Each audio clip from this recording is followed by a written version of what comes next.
I'ma do the dab, yeah. Dr. Cavill, he know what he be talking about. Mike and Charles, they know what they be talking about. They compress the analytic data with your hip hop. If you know them like I know them, they gon' tell you if your team, if they wanna lose, and who the ball. So listen to Professor, yes sir, and pay attention, cause he gon' teach a lesson. And you gon' learn today, how your team they play, how they play, boy. You gon' learn today, how your team they play, how they play, yeah. We represent that swag, that MEAC, and let me say, what's up to Tennessee, stay. You tune into the HBCU Sports Lab with Dr. Bill, Mike and Charles. Welcome to Dr. Cavill's Inside the HBCU Sports Lab. Welcome to episode 81 of Inside the HBCU Sports Lab radio show and podcast. The show that is covering sporting HBCU diaspora, all things HBCU sports. For institutions large and small, from NAIA to NCAA, we share insights and information on the HBCU sports culture, HBCU athletic aesthetics to facilitate the story of HBCU athletic programs and the business of HBCU sports. I'm your host, Dr. Kenyatta Cavill, along with my co-hosts, Mike Washington and Charles Bishop. We're filming from our home studios and sending a signal live to KCOH 1230 AM studios with the Texas Radio Hall of Famer, Ralph Cooper, in beautiful home of Texas Southern University from Houston, Texas. Today's episode of Inside the HBCU Sports Lab is sponsored by THG Agency. THG Agency is a company that provides sporting and education consulting and data analytics. Today's show will feature a voice of HBCU student Isaiah Thornton from Texas Southern University, talking about his college experience, dealing with COVID-19 pandemic and other HBCU news of the week, as we'll give you that information so you get a little more about what that interview is about as we continue to bring you more and more information. But without further ado, let me bring in my co-host of the show, and as I've told y'all over the years, that is none other than Professor Mike Washington, Professor Charles Bishop. Yes, as I am the Dean of HBCU College of Sports and bring it to you. As you see, I have a little love for Howard University. This is old school now. This goes back to the Black Five before Howard actually had an athletic program. They were still just a little doozy there. Just make sure everybody see that. I'm going to put that up there just real nice. That's a classic, buddy. Then I got my towel on in terms of what's going on. So we'll get in a little bit of that, a little more. But before we get into that news in regards to what I'm doing with this towel, what you all are doing with this towel, along with why I have this Howard University old school jersey on, we'll talk about that, and we'll have a little introduction video that will explain that a little more before we get into that. Before I do that, though, I would like to say, Mike, how are you doing today? Pretty good. Well, glad to be back after my absence last week, Doc and CB. You know, the hurricane and the trifecta of the hurricane and COVID-19 and chemical plants, and it was just a hectic last week. So glad to be back amongst friends and family. So I appreciate it. No problem, and glad to have you back. And with that, let's go to Professor Charles Bishop. Charles Bishop, how you doing, Dr. Cavill? Doing well. Doing well. I'll tell you what, it was a tough weekend with everything that was going on and an eventful past Monday here. So we'll get into it. There was a lot going on. So yeah, we'll get into it. Heavy burdens on my heart after this past weekend, for sure. So, no doubt. Yeah, with that saying, I think you're appropriately saying that this was continues to be a hard year, really.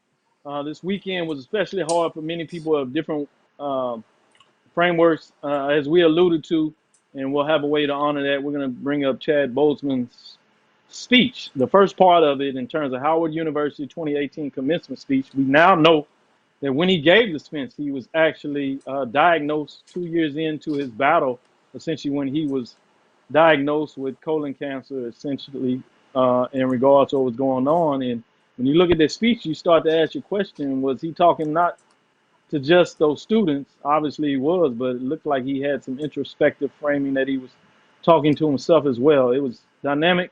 We'll play Absolutely. one at the beginning and one at the end. We'll kind of open it up, which will give you some background on why this may resonated for so many people. For me, as I put my hands up in terms No of, doubt. as we all know now, Yeah. Wakanda, which obviously is a fictional place, which a lot of folks, but for those like myself, that are big comic book fans, long time ago, this was another way you get back to that information and seeing how that goes on. But also in regards to that, the deeper spin was that for me, you all know that I have a 6-year-old son. So it was the first time I got to go to a movie with him where he got to see an image of somebody in that framework that looked like him, that had that Africana diaspora framework, and you could tell instantly the way he was into the movie. I could see that it meant a great deal to him. So it really reverberated around me for a different while. And somebody texted me and asked me that question, how was Dukes? And I didn't even tell him. I couldn't really tell him. I don't do that kind of stuff. But my wife, she is functional about all that stuff. And she told him. And he couldn't quite grapple Yeah. with understanding.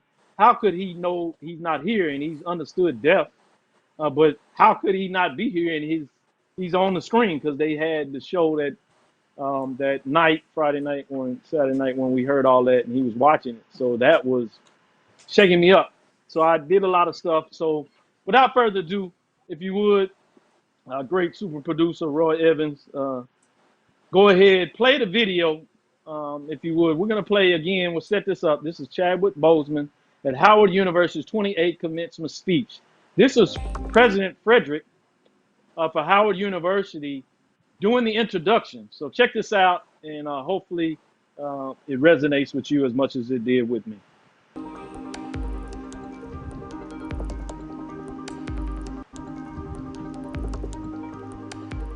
Chairman Stacey Mobley, please present the Speaker, Mr. Chadwick Boseman. Let's do this. Mr. President, I have the honor to present Mr. Chadwick Aaron Boseman to receive at your hand the honorary degree of Doctor of Humane Letters.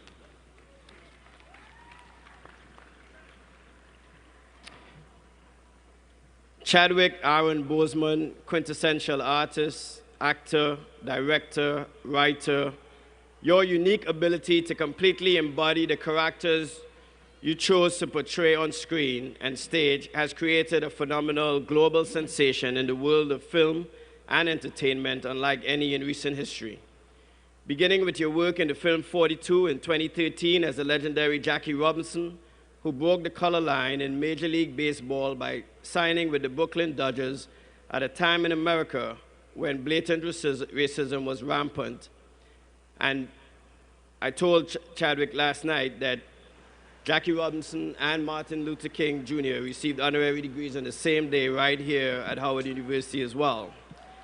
To your exquisite true-to-life depiction of the Godfather of Soul, Mr. James Brown in the film Get On Up, and in 2017, your brilliant role in Marshall, which you co-produced, about the iconic civil rights lawyer and first African-American Supreme Court Justice, fellow Capstone alumnus Thurgood Marshall, you have blazed a powerful new path in the world for the presentation of our rich lives of triumph over adversity that have been so sorely ignored for centuries.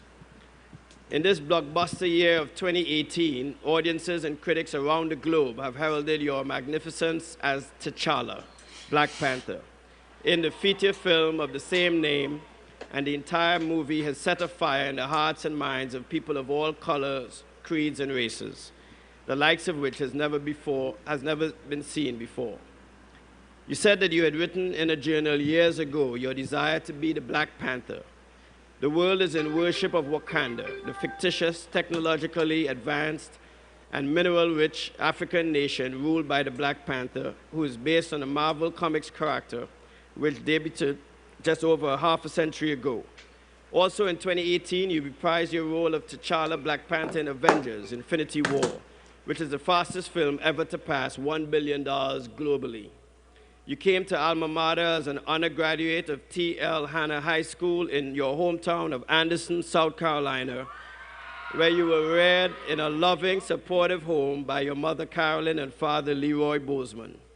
Having written and performed plays in your junior year, your focus was initially on directing, and you earned a Bachelor of Fine Arts degree in directing in 2000.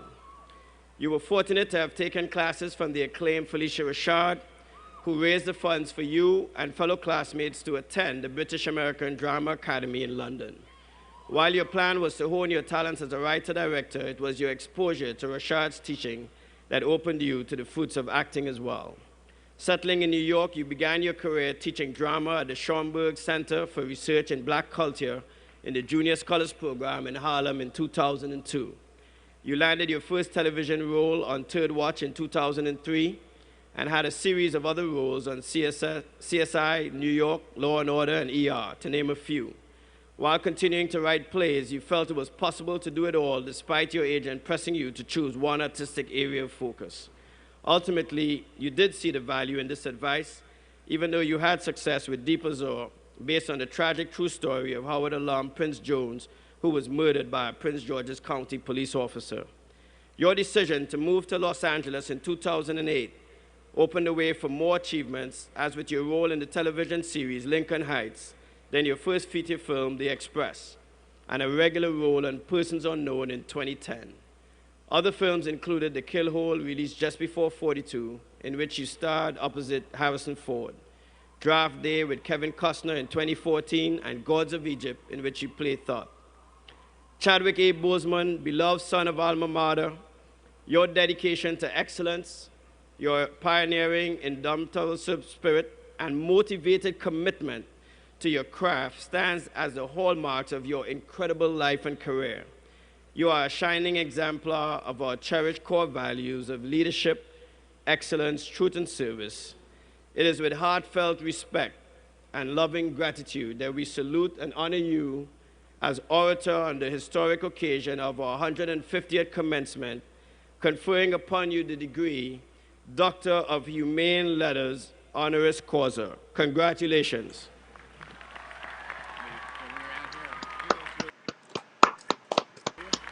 So again, just wanted to give some people some background, and I thought who better to do it than a president of a HBCU. In this situation was Dr. Frederick, president of Howard University. Just when I was reading and you heard so many different people talking about it and worked with him, obviously it was amazing to me here. Ta-Nehisi Coates, another great writer of Howard University, was there at the same time. And you'll get even more into the speech as we get to close and give you an update. But I thought it was appropriate to a way that we could honor him in regards to connecting him to that greater sporting HBCU diaspora, especially when you start talking about that he played, you know, the role of Jackie Robinson when we talked about the contextual framework of what does that mean and what has it done. To me, mostly positive, obviously some concerns in terms of when you look at whether it was integration or desegregation, some context that you could go there. But just wanted to bring him to life in a way about that. And we'll actually hear directly from him later in the show. So with that, you kind of explain your thoughts on that. And we'll do this back together. So we talk about in a lot of ways, also John Thompson Jr., the coach of Georgetown.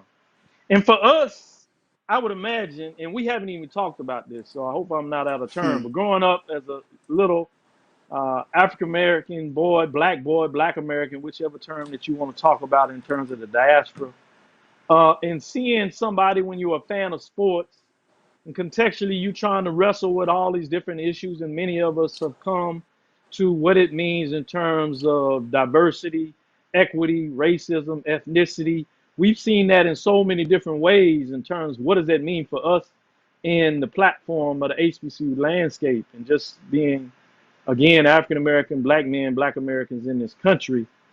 When you see John Thompson, you talk about the fact that some of us may not even realize but when they came out with the kente cloth jerseys later on, and just the way he represented, the way that team played, we were just getting in the area of hip hop, and so much of hip hop were adorning different jerseys, and many of them were representing HBCUs, blacker the knowledge, sweeter the college. Those kind of phrases were out there. The connection with HBCUs, the connection with the Black Power movement, reignited in so many different ways. The garb and what did that mean, and the way that he referenced that, and the way that he fought the NCA for different rights that he believed for young African men. We got John Thompson, and he lost his battle obviously with life, and that's why we represent him with the towel there.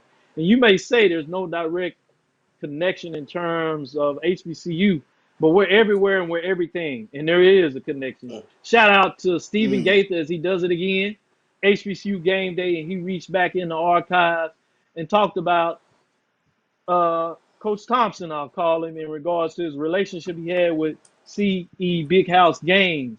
And a particular quote that he put in there that resonated with me, where he said, where he really gets in and reflect to me my feelings about being the first black coach to be in the Final Four. I resent that. To tell you the truth, I resent the question because I think the question is very misleading. Thompson said in 1982, Yep. that implies that I was the first person that was competent, which is misleading statement. Absolutely. Gaither adds in there that you probably could hear a pin drop in that media room, and you're probably right. People are like, what is this guy? Quote, I think that Very when you are intimidating. talking about the first black, you better be careful because I think that it's the biggest insult my race can have. There have been several people far more qualified, far more competent than I am, that I've been denied the right and opportunity in this country to be here. And a lot of that was attributed just to what he knew, what he was doing in terms of climbing that mountain. And he knew he was standing on the shoulders of giants. And we heard that, and we'll hear that from Chadwick Boseman. But he always talked about the fact with C.E. Big House Gaines, who we know as our legendary coach, who won a championship at the NCAA level, it was Division II in 1967. And you have a lot of people putting out there that John Thompson won the first, as a black coach, first tournament, and that's not technically correct. He did it at the Division I level, and we have a way in this country oftentimes when it's not black space that we other it. And that's what you see here in this case, that we forget the legendary coaches, John McClendon and what he did at Tennessee A&I, some Division II coaches, Division III coaches in terms of what they did for men's and women's in regards to their history that is important that we need to put out there in regards to what's going on here that I think is extremely important in so many different ways. So I just wanted to bring that to the table in terms of what that means in terms of the landscape and different frameworks in so many different ways. Lemoyne College in 1975 won the NCAA Division II coach Kerry Johnson. Dr. A.J. Stovall of Rusk College, Lady Bearcats in 1984 NCAA Division III NAA national title. So several titles, Kentucky State with their 3 NAIA championships, to talk about coaches that did this vanguard, if you would, before that. And it's not even to mention that decade where HBCUs dominated championships at the NAIA landscape, open it up with the championship by Tennessee A&I, which includes championship with Prairie View, and then Grambling. And the other ones came along the line and won championships in basketball at that time, closing in 1977 in a lot of ways of that era, great renaissance of HBCU basketball with none other than Coach Moreland of Texas Southern University. I would be remorseful if I didn't bring that to the table and bring up. But just wanted to give proper context to the folks that put it up there. So wanted to do that, and I thought it was appropriate in a lot of ways to tie this in a big bow. You see me with my Nigerian design wardrobe I've had here when I actually got to travel to Nigeria and Abuja. So for me, it's real in regards to the context of understanding diaspora and what it means. So, I speak it and live it because I've had those opportunities. Enough of me in terms of that, but I wanted to open up and give a chance for that. We're getting ready for our guests shortly. But I did want to give a chance for Professor Mike Washington to jump in here and kind of add his context of what he thinks of all of this. Yeah. So kind of something that knots up in the back of your throat. When you think of John Thompson, I guess for me personally, you could, Dr. Cavill, you said it, although it wasn't an HBCU, he may as well been the way he coached, the way he cared for his players. And I remember in the early '80s, you if you know me, you know that my parents were very passionate about HBCU sports. But we watched Coach Thompson, as my uncle would refer, Big John, and I can still reverberate his words. Come on here, Big John, because he didn't play. And it's no secret, it's no surprise that 94% of his players played for 4 years and got a degree. That's untold of in today's day and age. He cared for us, but I still remember the game where he walked out, took his team out when there was a sign posted by the students, predominantly white, that said he cannot read, talking about Patrick Ewing. He took his team and walked out until the authorities had them remove the sign because he didn't appreciate any disrespect to his players whatsoever. I remember the game because we would watch the game adamantly. My folks were a Big John favorite. Coach Thompson, as everybody affectionately and refers to him, but my folks referred to him as Big John, and he was going to protect. I remember the day the sports reporter on 60 Minutes said that he got in a car, went for an interview, and he actually went to a drug dealer and actually said, "You will not touch my players." So that was the type of man that Coach Thompson was. So although I'd never met this person, he was a figure larger than life. He was a coach's coach. So to me, we should celebrate him affectionately, across the lands. But he meant so much to African American males playing the sport of basketball. But better yet, serving as a college athlete. If you look at that, 94% of his folks went 4 years and graduated with a degree. I don't know if there's many coaches, white, black, Hispanic, that can say that. So that means a lot. And his passing, although he lived a full life, it means a lot, and it brought lumps to my throat because I knew him so much as a child, and we watched him in our household. So those are my thoughts on Coach Big John, and I'll share my thoughts later on Chadwick Boseman. But equally, you can imagine that the emotions run deep for me for Chadwick Boseman because I was coaching baseball with my sons when the movie 42 came out, and it opened up discussions with them about race, about being a black man in America, about history. So when I said earlier in the show, deep emotions running through, I was not playing when I made that statement. Mm-hmm.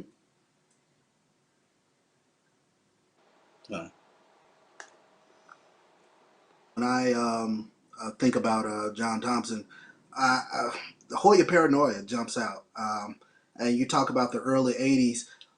As a young child, I mean, I can't tell you how much Georgetown paraphernalia I had on. I was such a Patrick Ewing, David Wingate, Michael Jackson, Reggie Williams fan. And when you're growing up playing basketball, you always wanted to be one of those guys out there on the court. For me, playing point guard, I wanted to be Michael Jackson in the worst way. And it was so funny. I was telling somebody earlier today, I didn't know about Georgetown, as a 9, 10-year-old, and I mistakenly thought they were HBCU just because of the black head coach and whatnot, and just following those teams during the early '80s, those Big East games against St. John's, Syracuse. I tell you, it was just awesome. And later on, when I get to high school, I had the awesome opportunity to meet John Thompson as he was recruiting Othello Harrington, who later went to Georgetown. And I tell you, that was honestly a starstruck moment for me when he, I turned the corner out of the locker room and there was Big John in the gym.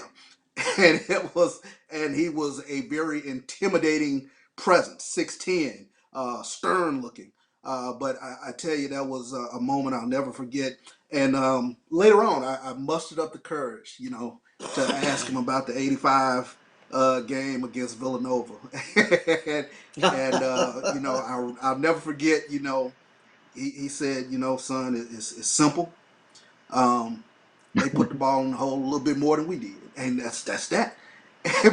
but I just remember, that '85 game against I was torn up. I was such a Georgetown fan, and Yeah, to lose to Ed Pinckney that game, oh man, that I still remember it now, just the way I felt after, because I couldn't believe it. It was just one of those games you couldn't believe, but it was. I tell you, he was such an iconic figure, and like you said, Mike, he was one of those guys, a principled man.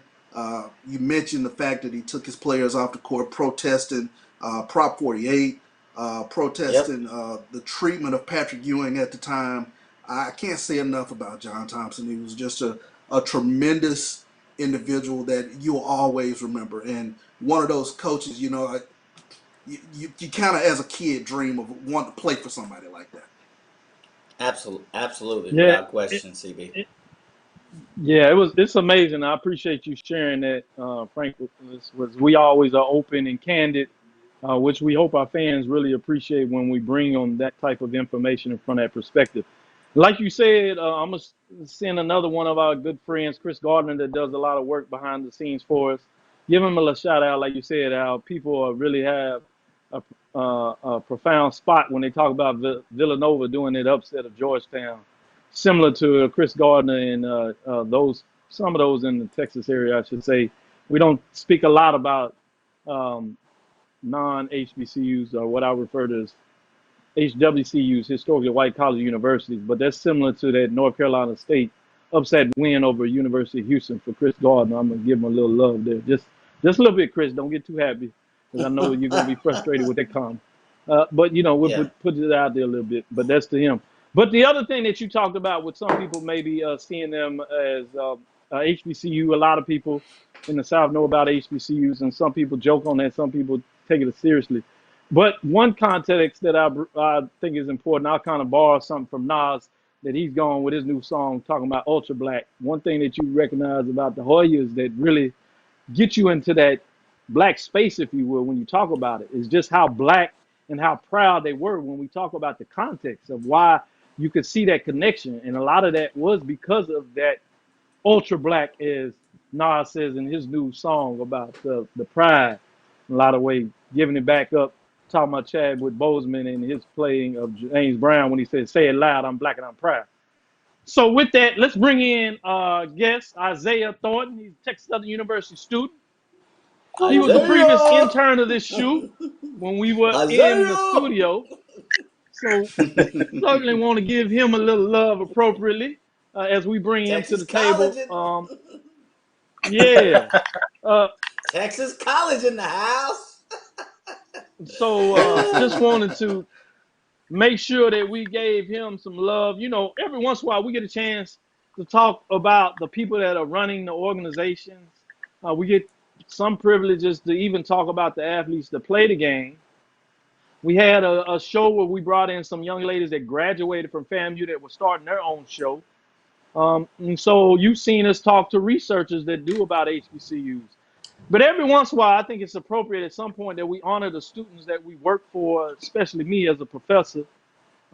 And so I wanted to give the world a different perspective. We talked with those that are charged with doing the leadership role, like I said, VP of athletics, athletic directors, commissioners, uh, players, coaches.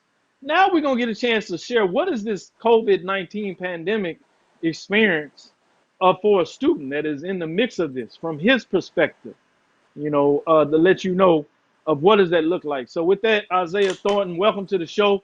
And the first thing I'm going Thank to you. ask you are, how you doing? I'm doing good.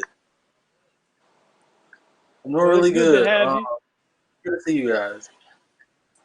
No, I appreciate it. It is good to see you. We talked a little bit back and forth, and I've understood that you got you some equipment as you were starting up yourself and getting your little together, getting excited. And I promised you that we were going to partner up on a show. I'm still going to hold up to my side of the bargain, but I thought I would bring you in early and give you a piece of this and get you a chance to really shine. Give you the piece Ralph has been bring you on to his show. Kudos to the Hall of Famer Ralph Cooper. He leads the way in so many different ways, and he's worked with students from the high school level all the way up to college level, and in between with folks that are trying to find a way to steadfast in career. And that's probably one of the reasons he's a Hall of Famer, because he just does it not quite like none other.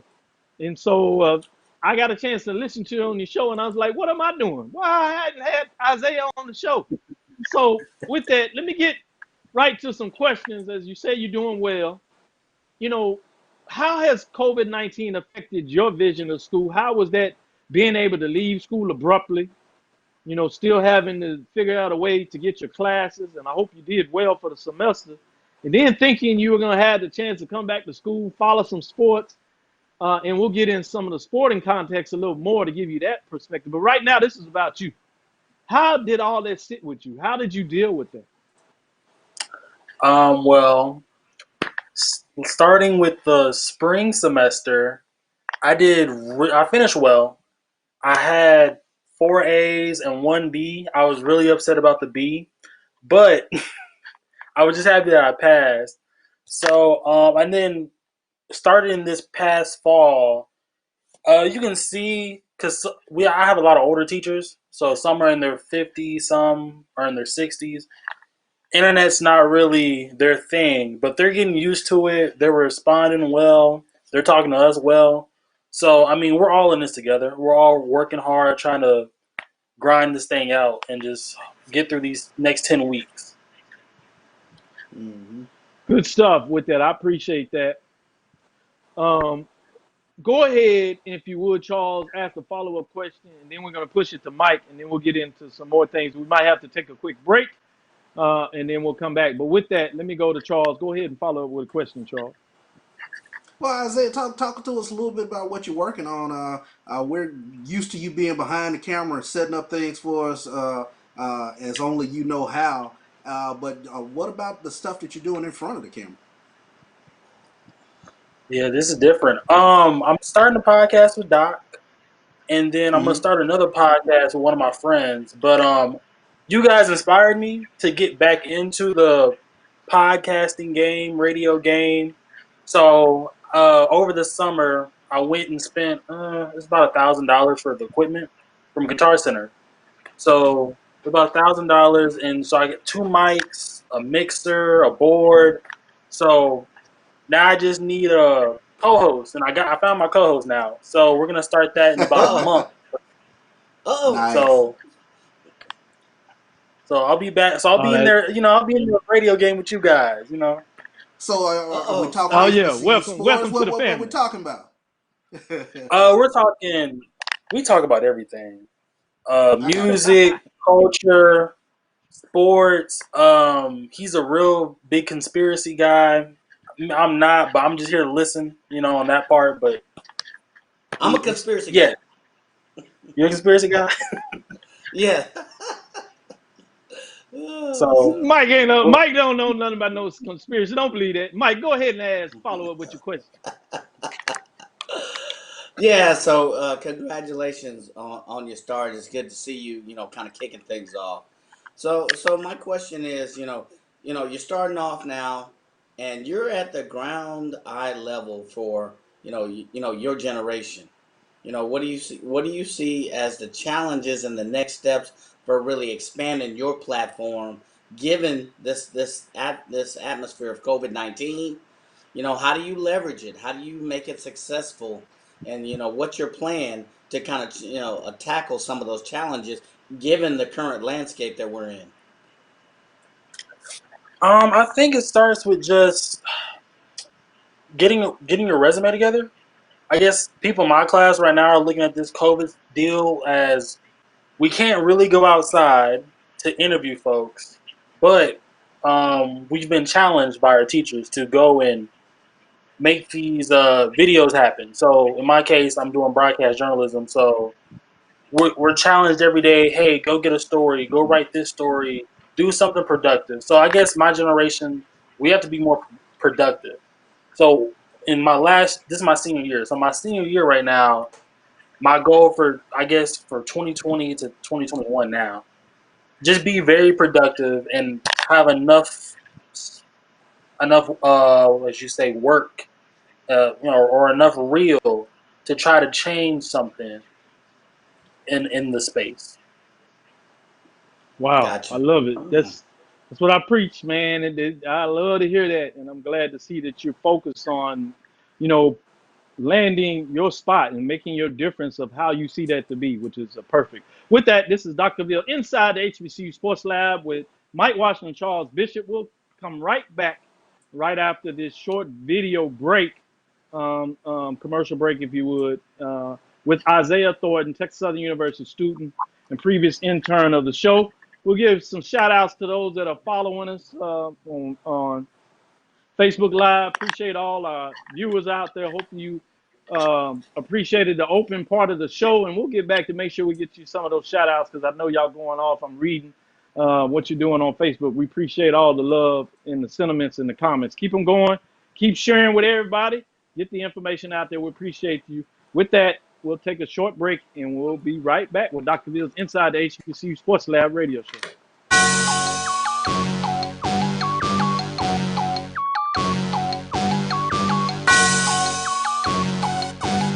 Yeah.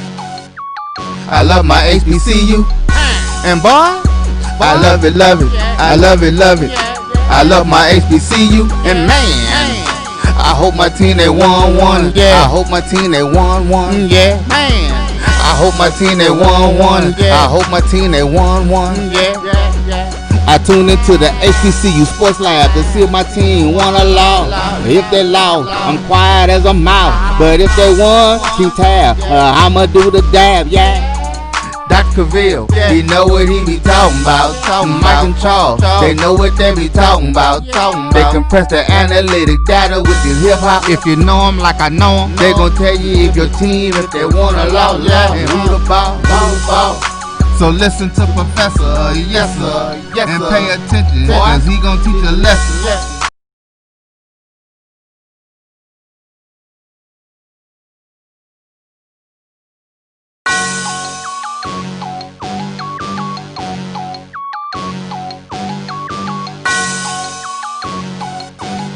Yeah. I love my HBCU, and boy, I love it, love it. I love it, love it. I love my HBCU, and man, I hope my team they won. Yeah. I hope my team they won. Yeah. Man, I hope my team they won. I hope my team they won. Yeah. I tune into the HBCU Sports Lab to see if my team won or lost. If they lost, I'm quiet as a mouse. But if they won, keep tab. I'ma do the dab, yeah. Dr. Cavill, he know what he be talking about. Mike and Charles, they know what they be talking about. They compress the analytic data with the hip hop. If you know them like I know them, they gon' tell you if your team, if they won or lost, and who the ball. So listen to Professor, yes sir, and pay attention, cause he gon' teach a lesson.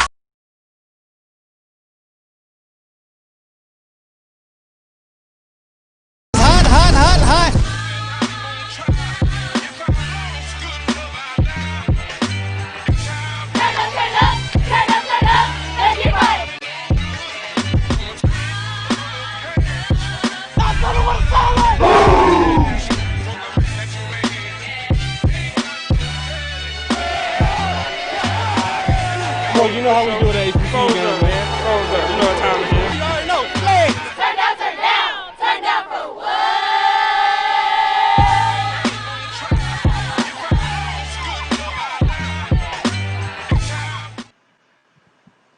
This is Dr. Bill inside the HBCU Sports Lab with Mike Washington and Charles Bishop.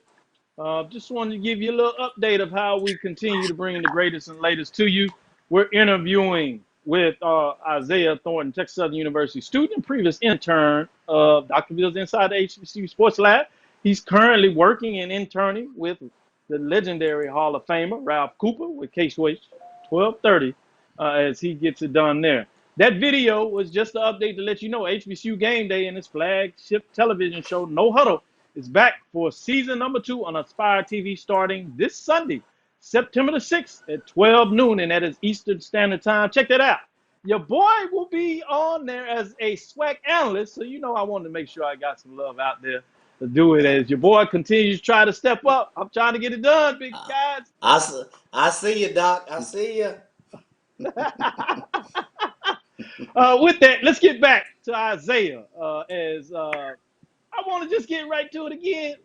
Isaiah, what are your thoughts? What was the biggest news, HBCU sports news of the year for you from a student perspective? What all the things that went on, HBCU sports, what was the biggest news to you? And if you can do it, you can give me your top three if you want to real quick. Start from number 3 and then go to number 1. Or if you just want to give your biggest number 1, you can give that. Either one. Let's see. Number 3, I would say esports. The SWAC announced esports for, I want to say 2021. They announced Correct. that, I believe. So yeah, they announced that, and just today they opened registration. So I got my Xbox controller. I'm ready. I'm ready for the padding. But they just announced that today. Number 2, I would say, would be, oh man, I don't know. I guess we didn't get to finish basketball season. I was really hoping to bring home bragging rights this year for Texas Southern.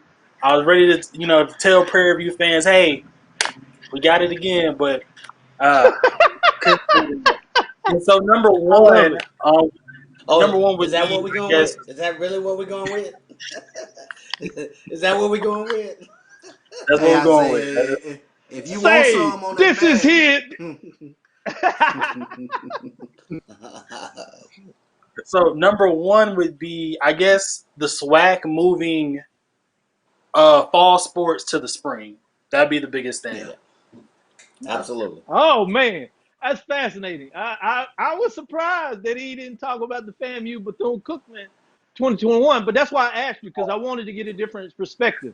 And I think you see the generational framework of what goes on, which is good, is to understand what that is, because a lot of people think esports is valuable, but for you, it was so valuable, you put it in top 3, which is fascinating. So I appreciate you sharing that from that perspective. Go ahead, Mike, jump back in. You have another follow-up question? Yeah. Yeah. I guess from your perspective, if you look at the landscape now, and looking at your generation, right? What's next for HBCU sports, or what's the next big thing for HBCU sports? You see that you've had the SWAC, you have Bethune-Cookman, you have FAMU coming to the SWAC, okay? You have North Carolina A&T leaving the MEAC. All right, so you have all of this movement, but what's the biggest thing? Because we look at it as movement, but what's the next big thing from your perspective in HBCU sports? Now I would say branding. We have to know how to brand. Branding, yeah, as a media whole, I'm a creator, so I'm always looking at social media, and I see these big time colleges like University of Texas, U of H, they have a media platform. So now we have to step up as HBCUs into that field and brand ourselves as with social media and all that. And then I want to say bring back some of the gear. You don't really see HBCU clothes in the stores anymore. I don't see that many Texas Southern shirts at Walmart or Prairie View shirts at Walmart. So we have to rebrand ourselves because we have the teams, and now we just need to put it all out there. So that's what's missing, in essence, really. Yes, sir. Okay. No, I think that's fascinating. Yes, sir. Great points you're sharing there. Go ahead, Charles. Go ahead and follow up. Yeah, well, Isaiah, let's throw you in the hot seat, man. You sent a text out the other day. What do you think about Jackson State making the coaching move, man? We had to get around to Jackson State at some point.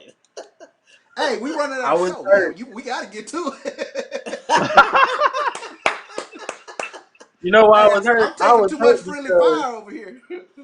I was hurt because Coach Hendricks asked me, "Do I still have eligibility?" And I got some. I can go and play D tackle right now. I was upset. I can't go to Texas State and play D tackle now. I'm upset. Deion Sanders gonna be the Yeah, next coach. We seen it. yeah, Man, if and y'all we don't go, stop this. we gonna get into a little more of that about Jackson State. Big news. There's no way that you can get around it. We're gonna get to it. Last question I have for you before we get to take a deeper dive into that. But the last question for you, Isaiah, before we allow you to go. Appreciate you taking your time there. But I really wanted to ask you in regards to Chris Paul. Oklahoma City, formerly right here of Houston Rockets, is when he actually debuted the HBCU gear that he was wearing when he walked into it, then when he was at Houston Rockets, the Toyota Center, with Texas Southern gear on it. Everybody was like, hey.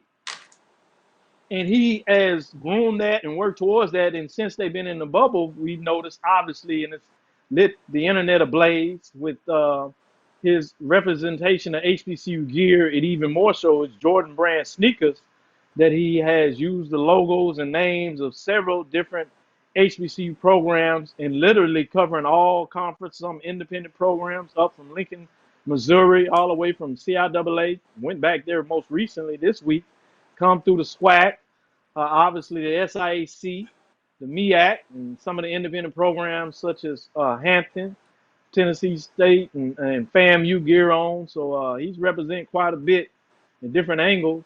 Alabama State, and when we talk about Rob Calloway, and I'm not sure he'll be able to join us today, so just wanted to give him a little love, what's going on out there. But with that, what were your thoughts about Chris Paul and HBCU and Jordan Brand sneakers? I like it.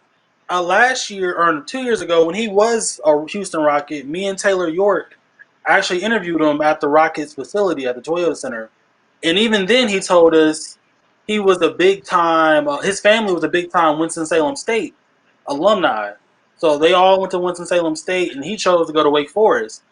So he's always wanted to be a part of HBCUs. His family, it runs deep with his family.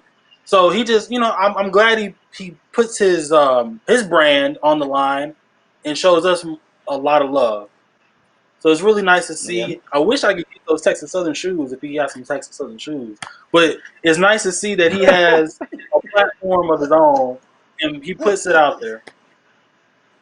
No problem with it. Now I sit that as a fastball because I knew you were gonna hit it out of the park, and you did because of the chance that you had to do that interview. And I just wanted the world to know that you're putting in that work to get a chance to do all that. I'm extremely proud of you. Can't wait to hook up with you as the professor and the student as we create our podcast about driving the narrative in a different perspective, which in a lot of ways is going to keep me young and up to date and speed in a lot of ways of what's going on. As you jumped out there and talked about your top three with SWAC and esports, just shocking to everybody in so many different ways. So anything that you want to have as your final comment, and we'll let you go. Final comment. Wow. I don't know. I just want to thank you guys for bringing me on. 2 years ago, I got to tell this story now. Doc invited me to the show to shoot a commercial for him. And so when he sent me the address, he sent me the wrong address. So I drove all the way to his mailing address. It was like a UPS PO box. So I'm outside the UPS box. I done text Doc. I said, "Hey Doc, I think I'm at the wrong location. I'm at your UPS mailing address." And he goes, "Oh, just come back next week. My bad. That's on me." So I went from Texas Southern to Pearland and came all the way back, and I just stuck it on out. I've been here for 2 years. That's a little bit. That's a little bit of haze. That's what you got. Welcome to the family. You didn't catch that little haze. Yeah. I made sure later that I gave him a check for the commercial he did. So I gave him a Christmas gift, which is a form of the check. And a little bit, he know that was a little bit of payback for the extra gas I had in going out that way. But that was hazing to make sure he was serious about his craft. I had to test you. And that's the story, and I'm sticking to it. That's right. Yeah, clean it up. Clean it up now, Doc. You know I will. You know me, Mike. I got to. He got me out of here on front seat. Good story, Isaiah. We'll talk a little bit on class. You better be glad you're not in my course this semester because you would have. Never mind. We call it that F squared. They told you about that F squared. You're gonna get that F squared in your life. Mm. No, great story, great job. Continue to do the great work. We're proud of you, and we'll talk to you soon, Isaiah. Yes, sir. Thank you. Enjoyed it, Isaiah. Thanks, Isaiah. With that, let's get back into it. Let me give a couple of people a love, and we're gonna get into that Jackson State Yeah, we got to commentary. get into this Jackson State because man, Uh, CB is right. It's going off. It's going off the chain online. yeah, we're gonna do it. We'll talk about it for about 5 minutes, 7 minutes. Then we're gonna do a close to our radio segment with the video with Chadwick, and then we'll come back with some closing thoughts. And if we're not finished with the Jackson State dialogue, we'll be able to carry that over for the next 15 minutes after the top of the hour for a little bonus coverage for those that follow us in the studio. But we do want to be respectful to the studio and make sure we close at the top. So with that, let's start off with Jackson State does not renew John Hendrick as the head football coach. So we're going to give it straight to Charles to tell us what's going on. That's his backyard. If he can't tell us what's going on, we in trouble. So since that's what you want to talk about, go ahead, Professor Bishop. Well, I'm a read a statement from Athletic Director Ashley Robinson in consultation with President Hudson, and after a thorough review and evaluation of all aspects of our football program, I have decided that a change in leadership is in the best interest of our program and university. I want to thank Coach Hendrick for the hard work that he has done with our football program. I wish John much success in the future. And Dr. Ville, I want to start off by saying, first and foremost, John Hendrick, tremendous individual, a great guy, very classy in victory and defeat. Always answered every question, and he was always available for whatever questions that we had of the program. So I also want to wish him good luck on his future endeavors. And just from looking at this, you have to allow Ashley Robinson to bring in the sort of individual that he wants to take the program to new heights. And I know there's a lot of frustration right now around the Jackson State program. This is, if I'm not mistaken, since 2007, I think the sixth head coach. And that's a source of frustration for a lot of Jackson State fans in terms of this SWAC championship era, not being able to get back to the pedigree program that Jackson State has established from the 60s through the 90s. 16 SWAC championships and one in 2007. So the fan base definitively wants to get back into the upper echelon of the SWAC, and these sub 500 years, I've had to allow for Ashley Robinson to bring in the person whom he thinks might be able to take this program to different heights. Great point, and I think that's appropriate. I'm going to jump right in here. Instead of asking you to follow up and comment on that, I'm going to spin in and ask you the second part of that, and then I'll go back with Charles to see if he has any comments on this. You heard the statement that Deion Sanders would be the next coach, and then all of a sudden he would not be the next coach. So both were out there.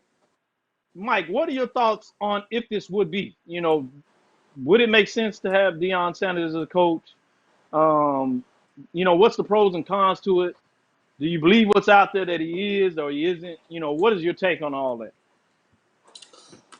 No, if you look at as much as hoopla and attention as it brings, you don't know if he's the right coach or not. I'm not on the ins and outs of Jackson State program. You don't know if it's the right choice or not.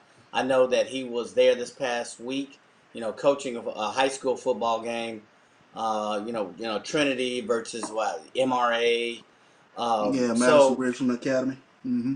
Yeah, so I don't know if that's the right move. I think it brings a lot of attention to the program or not, but whether he's the right coach or not, I think Ashley and his team are doing their homework. They're going to bring the right coach in for the right situation.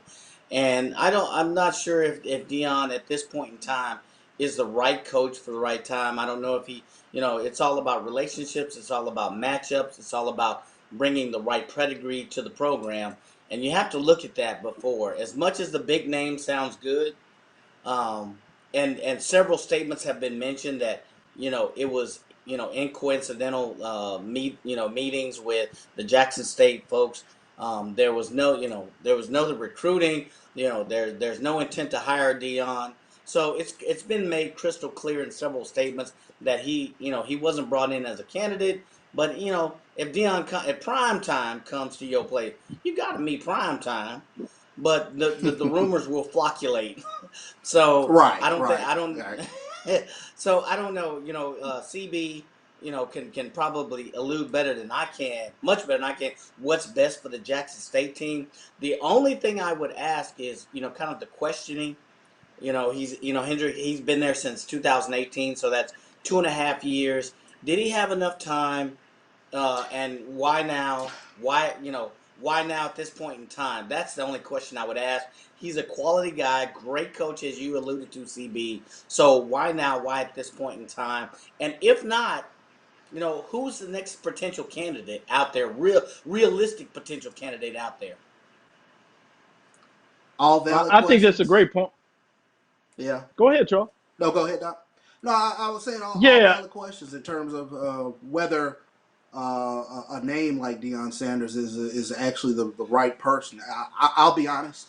At this point, I don't know what is right. I do realize that that the Jackson State fan base is a little different.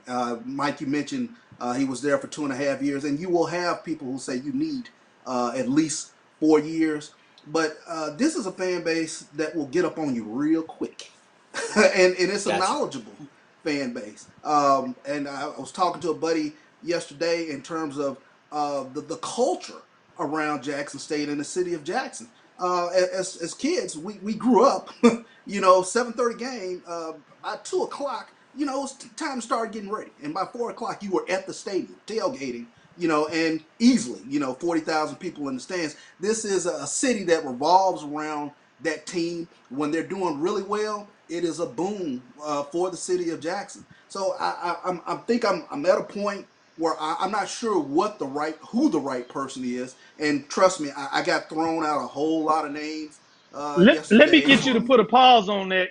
Let me get you a pause Sure, on sure. that because I want to get to this video, and then we're gonna pick that up Mm-hmm. because I see the passion. Because I know there's two things that are really dear to you. I don't know which one came first. That you as a Dallas Cowboy fan or a Jackson State University fan. So I'll say it both ways: Jackson State University Tigers fan or a Dallas Cowboy fan. Obviously, over the Mm-hmm. years, as you come up now, Alpha Phi Alpha is a big fan of that in terms of fraternity, Texas Southern University, and Prairie View by extension in terms of that. But we know where the love is, especially when they play each other, where that goes. But with this, I want to take this time and play the clip, as I promised everybody, with Chadwick Boseman graduation speech to the end. And we'll close up on the top of the hour with our KSWH 1230 side of the radio. We'll bring back after that the last 15 minutes. You'll catch us. We'll give some shout out for those that follow us, some comments you have, and thoughts on the video, and then close up on Charles' final thoughts in regards to Dion. So if we can, go ahead, let's play this video clip in terms of Chadwick Boseman graduation speech by Howard University. Finally, I thought of Ali in the middle of the yard. In his elder years, drawing from his victories and his losses.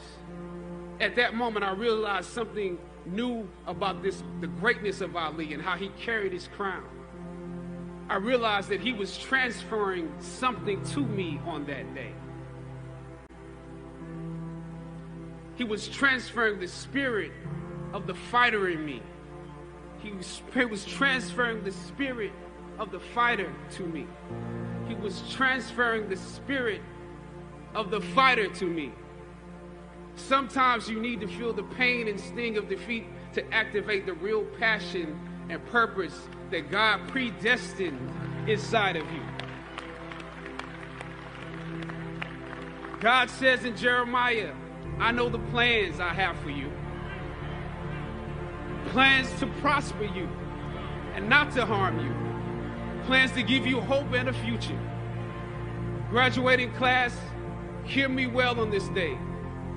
when you hit this day, when you have reached the hilltop and you are deciding on next jobs, next steps, careers, further education, you would rather find purpose than a job or a career. Purpose crosses disciplines. Purpose is an essential element of you. It is the reason you are on the planet at this particular time in history. Your very existence is wrapped up in the things you are here to fulfill. Whatever you choose for a career path, remember the struggles along the way are only meant to shape you for your purpose. When I dare to challenge the system that would relegate us to victims and stereotypes with no clear historical backgrounds, no hopes or talents, when I questioned that method of portrayal, a different path opened up for me. The path to my destiny. When God has something for you, it doesn't matter who stands against it.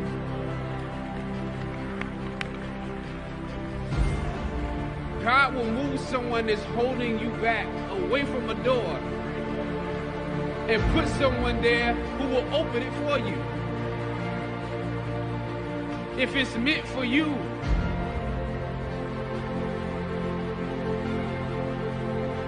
I don't know what your future is, but if you are willing to take the harder way, the more complicated one, the one with more failures at first than successes, the one that has ultimately proven to have more meaning, more victory, more glory, then you will not regret it.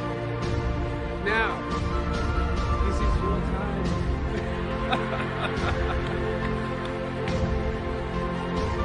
The light of new realization shines on you today. Howard's legacy is not wrapped up in the money that you will make, but the challenges that you choose to confront. As you commit to your past, press on with pride and press on with purpose. God bless you. I love you, Howard. Howard Webb.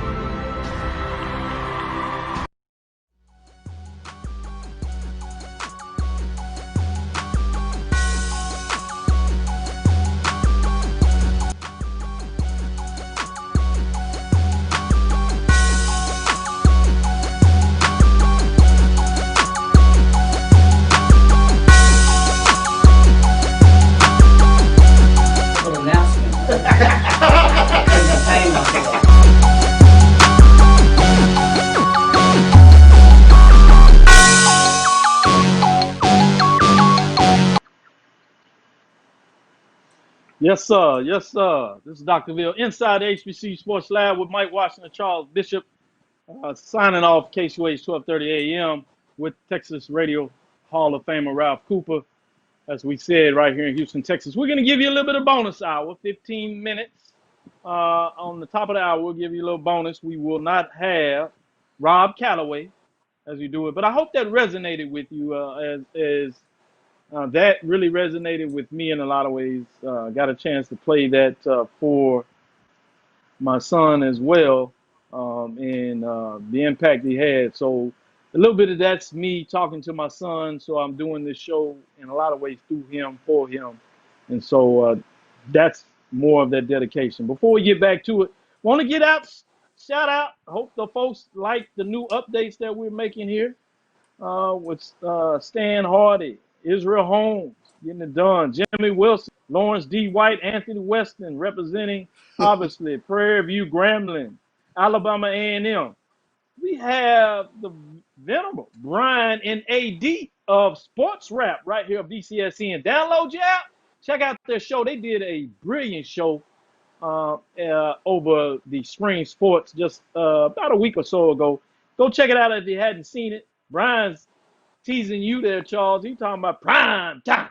Prime time. Prime Say time. prime time will be in Jackson. Jimmy said online at Amazon. He getting it done. Come on, Charles. Sound like you want Dion at Jackson. He said you also sound like you sitting up here with Gotti. John Gotti in terms of who you working for. So you just never know. Chuck Hunt is up there giving some love. Chris Tucker, William Davis, Wendy Jenkins Bishop, the better half. She laughed at that hazing that I did with Isaiah. And so she was tickled about that. Shout out to them and the first responders and liners, first people getting it done out there. What she does, we appreciate her. Much love. Jason Cable getting in here, getting us some love as he gets it done in the SWAC office over there. And that's Dr. Jason Cables for those that don't know. Make sure you put respect on it, as they say. Belinda Johnson said, powerful.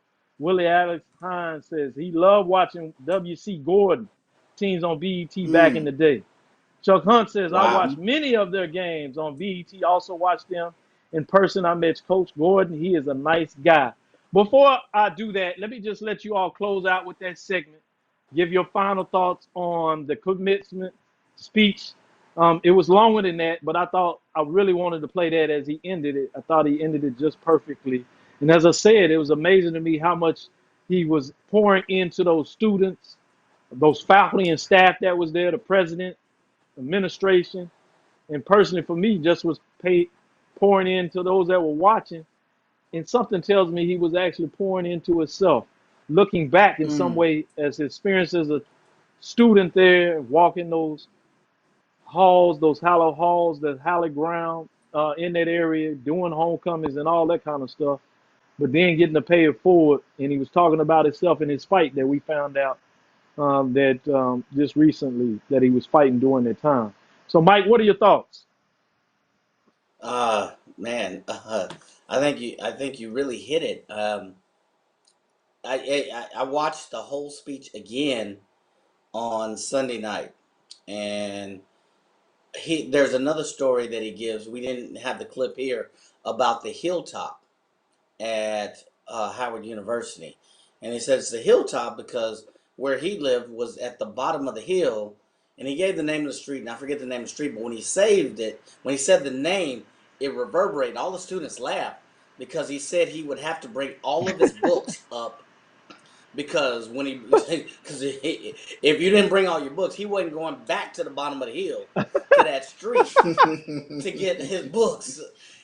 And he was talking ultimately about struggle, through the 4 years, standing in lines to meet somebody who didn't know somebody who then told you to go meet somebody else. And we've all had those HBCU stories, and he was able to capture the imaginations of everyone in the audience. But if you listen to him struggle, and he referred to the chapter in Nehemiah, I know the struggles I've laid out for you. I've laid out plans for you. I kind of wonder, CB and Doc, if he had something, if he was really talking through it to himself in addition to the students as well. In hindsight, it was really a I don't know gut wrenching moment, and I had actually tears kind of welling up because it was a Yeah. dynamic speech. But if you listen to his words, I kind of wonder if he was talking about himself in addition to the students. And if he knew about his conditions, because he talked about the struggle. He talked about the minute where he cross-referenced with Ali across the campus. But that hilltop story, if you ever get a chance, go on YouTube and hear the whole entirety of the speech, and it is very, very dynamic. But Great such point, a Mike. dynamic young man. So Yeah. the other thing I will add is that at the end of it, you see various texts, various tweets where there were folks questioning what's wrong with him at the end, not knowing the story he had gone through. They saw him, he had lost weight, they had known his struggle. So to me, that's a lesson. Don't criticize anybody until you know the struggle that they're going through, because he was very quiet about this. And there was several tweets showed up, well, what's wrong with him, what's he doing, that kind of stuff. And I won't go into the negativity, but I mean, very, very Great. positive and very, very, very Yeah. gut wrenching. Yeah. Yeah. Great point. Uh, Great point. As you said that, go ahead, Charles. Please follow and tell your thoughts on that final. yeah. I mean, kind of following up on Mike, and one word that kind of comes to mind when looking at Chadwick Boseman was very transformative, a transformative actor, and one of those actors that you look at and you're in amazement because he gets it. He every performance you kind of walk away like, wow, that was a performance. And it's not too many people who can do that. Chadwick Boseman, obviously, Denzel. For me, a guy like Delroy Lindo,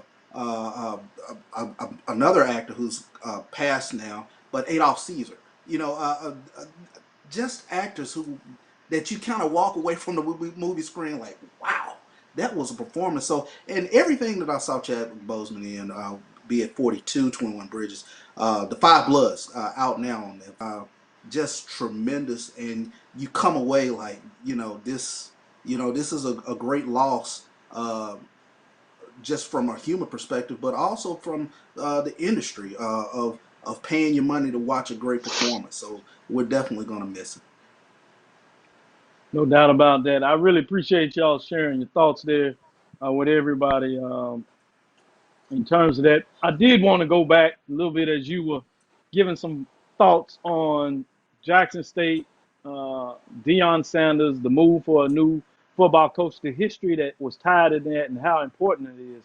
I thought that was contextually extremely important, so I wanted to give you a chance to make sure you got to finish your thoughts on that. Before you did that, as I showed everybody this shirt, and one of the things I'm working on is potentially what will be a history HBCU sports history segment that you'll get a chance to view in some capacities. And so we'll talk about that a little later. But what this shirt is, Howard University won the Colored Basketball World Championship in 1910 and 1911. People may not realize the history that people are probably really familiar with the Negro Leagues and how the Negro Leagues obviously was the leagues where African American, black players, Negroes, as they call the colored terminology, but black people played. And I say black people because it wasn't just African Americans, it were actually those around the diaspora, particularly when you talk about the Caribbean areas, Mexico, when you talk about Afro Mexicans or Afro Caribbeans in terms of that and what it looked like, and even Afro Canadians in a lot of ways in terms of that side of the world. Played in the Negro Leagues. Around the same time, though, you had what you call Black Fives or the Black Cagers, which is where you find similar to the Negro Leagues, but these are African Americans, blacks that played basketball. It was mostly in the East Coast, where you see Major League Baseball coming out of and then spreading through the Midwest and finally to the South, obviously. But you probably have heard about the Harlem Renaissance, Harlem Wrens. Later Harlem Globetrotters to that, which actually moved to Chicago, which is a whole nother story, but more in terms of the Black Five, where there was a team that was known as the Washington 13th Streeters, which is the name of the street of the YMCA, which they were housed, which were obviously connected. And a lot of the players from Howard University, many of them were grad students in the Howard medical schools and stuff like that, played for the basketball team. This ultimately led to the athletic or the formal foundation of the athletic department with the basketball team in terms of Howard University. And they went on in terms of this configuration, which is different than what we see now, to win that championship. You also have the Lincoln University that was part of the Black Fives in terms of HBCU as well as Hampton University. And they were important in terms of the foundation of what would become the CIAA later, obviously, Howard University's program. And the rest is history. Just to give you some historical framework about how all this really turns together and comes and wraps his hands around that. But back to Jackson State, as we're not going to let you off the hook in terms of that. As you were doing such a wonderful job of explaining yourself. But seriousness, when you talk about Jackson State University, one of the things I was doing on another show, Block Sports, with Michael Jefferson, was explaining the nuances and the challenge that you see with programs that had success for extended periods of time. You know, we had programs such as Prairie View A&M that had a great deal of success in the 50s and 60s. Morgan State that had a great deal of success in the 50s, 40s, 50s, and 60s, for that matter, up to the 70s. Grambling State that has had great success over periods of time, starting mostly in the 70s, 80s, be able to extend it to the 90s along with Jackson State during that period of time. And then Southern a little later in terms of what they were able to do which culminated a lot with Southern and Jackson having this rich history with Jackson State, Alcorn State thrown in there, and then some other programs were able to step up here and there, Texas Southern, Prairie View, and then along with Alabama A&M and Jackson. But with the expansion of the SWACs moving from more public institutions away from the private institutions in the late 40s, 50s, with all these HBCUs coming in, talking about Texas Southern, Jackson State, Grambling coming in their 50s. Right after that, Alcorn State, ultimately Valley, Pine Bluff leaving and coming back in with Alabama A&M, Alabama State in the 80s, now FAMU and Bethune-Cookman. I was making a statement that it's going to be a much more of a challenge for the sustained success. I'm not saying that Jackson State can't have championship level success, but he was also harkening on the days because he was looking at some of the records of coaches that weren't having success. No doubt about it. I can certainly see where changes were made in that way. But I also, he was talking about undefeated season, 1-loss season, 2-loss seasons, and the coach getting fired, 7-4, 8-3. And I was like, look here now, you playing FBS games, which are not games you're supposed to win. So looking at these 10-2s, 11-1s, undefeated seasons are short in between. Not to say that you can't give them, because we've seen it recently with North Carolina A&T, very solid, being able, but you got to be very strategic about the FBS you play in terms of what that means for money games and how that looks in terms of evaluating your team. And I say all that not to say that a move shouldn't be made and the expectation for Jackson State should not be high. I want to make that clear, that all our programs should be high. But my point is that organizations, institutions wins championships. And for Jackson State to be rightfully where they think and in a lot of people's minds should be, it's going to be about everybody at Jackson State and in that larger community getting involved and doing what's right and best for the institution such that they can get to that pinnacle, which, as I said, now is going to be more difficult than ever starting in 2021 just because of the competitiveness of this conference and sports all around. So I just wanted to share my thoughts on that as I allowed you to jump back in with some additional thoughts to give you the total framework that I think you speak with of why that you are emotional about this and excited about this opportunity.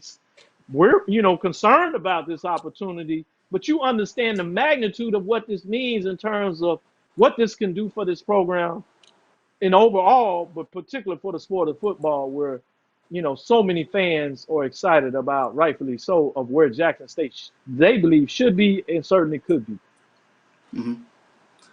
Yeah, I think you touched on it in terms of it's going to be a much more difficult in today's landscape, if you will, of HBCU football, especially when you take a look at Florida A&M and Bethune-Cookman coming into the conference.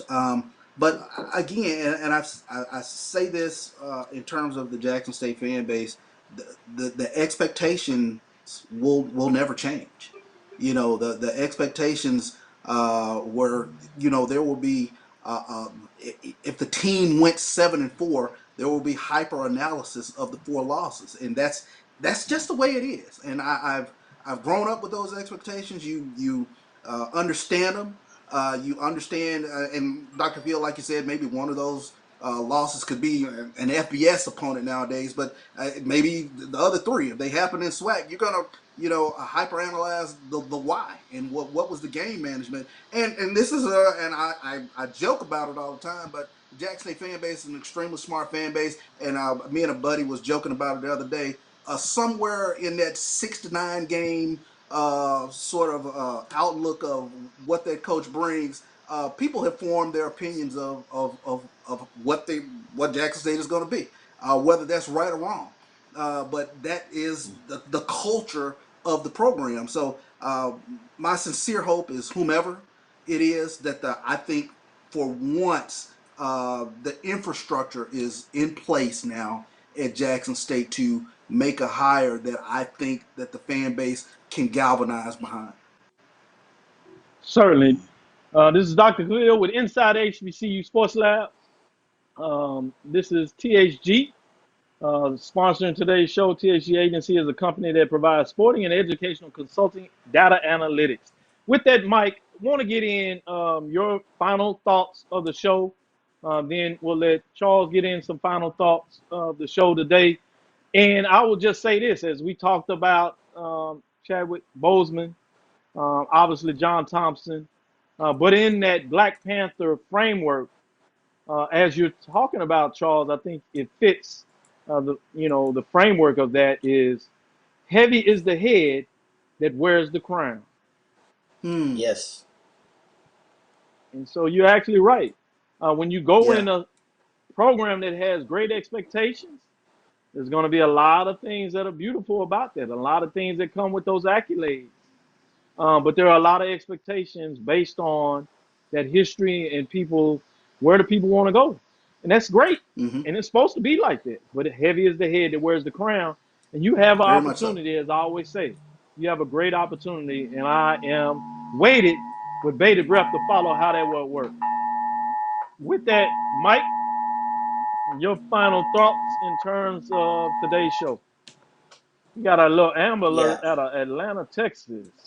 Yeah. Hmm. Atlanta, Texas. So yeah. So the first thing, as I put on my my John Thompson towel, I think I rephrased the words of Chadwick Boseman out of the biblical book of Nehemiah, and I've laid out the path before you. I've chosen the path before you, and Chadwick. If you go back to his speech, he had the opportunity to do a role which would have been a stereotypical role for African Americans. He actually turned that down and was criticized for turning that down. He was known for choosing iconic roles or roles that portrayed African Americans in a great light. John Mm. Thompson actually took a stance. He could have been at Georgetown and not taken the stance to defend his players, to not speak out against the NCAA, but he chose the harder path, which it was in Chadwick Boseman's speech, taking the harder path. Both individuals took a harder path. It took Chadwick Boseman a little bit longer to get recognized because he didn't take those stereotypical roles, or he didn't. And John Thompson in the early 80s actually took a stance against the NCAA when it wasn't kosher to do, when it wasn't easy to do so. He stood up bold. And so to me, this show goes to their life, their path, their decisions, their leadership, their iconic roles to me. And it means so much to not only the folks that grew up watching them, but to the generation that follows them. It means so much in so many different ways. So that's what I want to leave the audience with. Now, John Thompson was not an HBCU coach, but in every sense of the word, he was an HBCU coach. In the Yeah. way Yeah. he acted, the way he protected his players. If you look at the umbrella, if you look at the stable of players that came through hit Georgetown, yeah, he was an HBCU, probably had a PWCI, but he was an HBCU coach, in my opinion. That's an informal opinion. That's just Mike's thought. But he was bigger than a coach. He was bigger than life, just like the article on Game Day says. So those are my thoughts, and those are my thoughts toward Chadwick Boseman, such an iconic player. And I reverberate the thought: do not question what a person's going through until you know their struggle. So I Well, turn it well, back well over to you. said, Mike. Well said. Let me let Charles Bishop come in here and give his final closing thoughts as we get prepared to close up the show. I did want to give credit to Ken Rashad in terms of both articles he wrote in terms of Jackson State University, as he stays on top of it, going both ways, whether Hmm. it's Dion yes, Dion no, and breaking and getting the information out. I said HBCU broke some news, but getting the information out, breaking it to some degree with texts that were going out there in regards to Jackson State not renewing the contract. Uh, Hendrick there, Coach Hendrick there, in terms of what's going on. But what are your final thoughts overall of the show today? You can go in any direction. It's your time. What are your thoughts, Charles? Well, very appreciative, Dr. Cavill, for doing a show like this where we show reverence to an actor like Chadwick Boseman, and the great legend John Thompson. Uh, Mike, you couldn't have said it best. I almost looked at John Thompson as being an HBCU coach because his players had that sort of almost HBCU type reverence for his discipline, for the men that he turned them into. So that was a very poignant analogy. But Dr. Ville, to do a show like this, it was a tough weekend in terms of finding out the news about a tremendous actor like Chad Boseman, and then to lose John Thompson this past Monday. Appreciative for you giving us the space to really reflect on the life and works of both men. So kudos for this type of show. Yeah. Thank you very I, much, Doc, in I, case I didn't mention it as much. Thank you very much. oh man, yeah, it's my pleasure. I wouldn't want to do it with any other brothers, and I mean that brothers, not just in terms of Alpha Phi Alpha Fraternity Incorporated. We will throw that out there, but in real life, this is friends and family. This is a brotherhood for us. So we do this. We extend that brotherhood and sisterhood for those behind the scenes. Roy Evans, in terms of what he's doing, BCSN. Download the app. Check out the other shows that we do on BCSN that he does. Another one in terms of sports, but there are many shows that you can check out. Just go download it, see what else the content. If you join us, you can imagine what else is going out there. Obviously, with Brian and AD, with sports rap, what they going on, Sicily, what she's doing out there in terms of Parsons, Cicely Parsons, doing a lot of the work behind the scenes with writing the script. Also in regards to Chris as he does a lot of production work for us in terms of off the paper and getting it done. Also want to give love to G Boom Holly. Many of y'all know him by Raymond. He does a lot of work with us in terms of making sure we're getting the information out there on Twitter. In terms of that, you can follow us on that at Inside the HBCU Sports Lab 1 to catch us on Twitter. You can also follow us on YouTube in regards to keeping up with us as he does a lot of the work along with Chris in terms of making sure we get the information up so y'all can catch it, as well as the podcast version we do on Spreaker. So check us out. We're doing all that and more. As you see the new updated uh, framework, hopefully you like that. You'll see more to come as we continue to push forward and get better. I am Dr. Kenyatta Caville, the Dean of HBCU of College of HBCU Sports with Mike Washington and Charles Bishop. As we come to a close, we hope you enjoyed the interview with uh, Isaiah Thornton, Texas Southern University, former intern, current student, as he's getting prepared to graduate and go on to bigger and better things. Again, we thank you for listening to Dr. Ville's Inside the HBCU Sports Lab with Mike Washington, Charles Bishop, every Tuesday at 6 o'clock right here. We look forward to next week as we discuss the latest news in the lab. Follow me, Dr. Kenyatta Caville, on Twitter, Facebook, and Instagram. Dream big and continue to move forward. We will talk with you soon. Course Course lecture Lecture. dismissed. lecture dismissed.